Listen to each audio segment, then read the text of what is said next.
Hi, this is Sean with Tri-State Waterworks. I want to show you a problem we run into frequently with older sprinkler heads. If you can see down here in the ground, here's a sprinkler head and it's sticking up out of the ground and there's no water coming out of it. So this sprinkler head is no longer retracting the way it's supposed to. The water is shut down and it is stuck up. And it's because of the wiper seal. It helps hold the water in the body. They get old and brittle and they just catch and they don't allow the sprinkler head to go back down.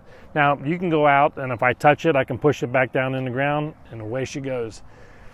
So you could do that every time your sprinkler system went off. Go out and step down on the heads. That's a real pain in the behind. Or the best thing to do is just go ahead and have it replaced. Because what's going to happen eventually, you're going to forget to step it down and the lawnmower guy is going to come in and he's going to chop it off with his mower.